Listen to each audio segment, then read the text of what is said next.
এত বাংলাদেশি রাজ্যে গা ঢাকা দিয়ে আছে, নেতা বালতি হাতে আপনার আমার বাড়ির কাজে সাহায্য করেছে, বা সকালবেলা ওই নোংরা ঠোংরা বাড়ির থেকে তুলে নিয়ে সব চলে গেছে, অথবা কাগজ কুড়োনোর বস্তা হাতে পাড়ায় পাড়ায় এসছে, এটাও তো কেউ জানতো না।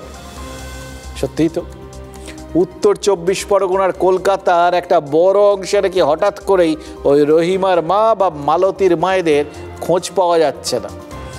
এবার বাড়িতে কাজের লোক না এলে, আমি সেদিন দেখছিলাম একটা রিল আর কি, বাড়িতে কাজের লোক না এলে কীরকম মুখের এক্সপ্রেশন হয়, কি অবস্থা হয়, তাতে গৃহিণীরা যা রকম সব বিভিন্ন রকম এক্সপ্রেশন দিয়েছেন সেগুলো আর রিলে খুঁজতে হবে না, যে যার বাড়িতে গিয়ে খুঁজে দেখুন। যারা ওই কলকাতা লাগোয়া ওই সমস্ত অঞ্চল, নিউ টাউন, থ্রি টাউন বা বিরাটি এইরকম অঞ্চলগুলোয় থাকেন, মানে কলকাতা লাগোয়া উত্তর 24 পরগনার বিভিন্ন জায়গা, সেখানে নিজেদের বাড়ির গৃহিণীদের দেখলেই আপনারা বুঝতে পারবেন অধিকাংশ বাড়িতেই একই অবস্থা।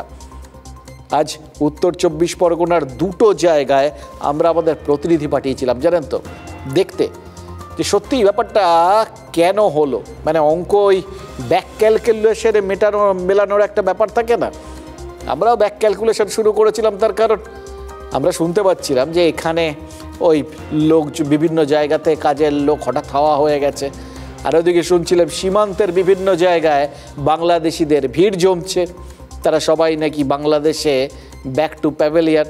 এবার এই দুটোর মধ্যে যোগসূত্র আছে কিনা সেটা খুঁজতেই আমরা তো আমাদের লোক পাঠিয়েছিলাম অঙ্কটা মেলে কিনা দেখার জন্য, এবং সব জায়গার থেকে একটাই উত্তর এসছে, ঘরে ঘরে তালা।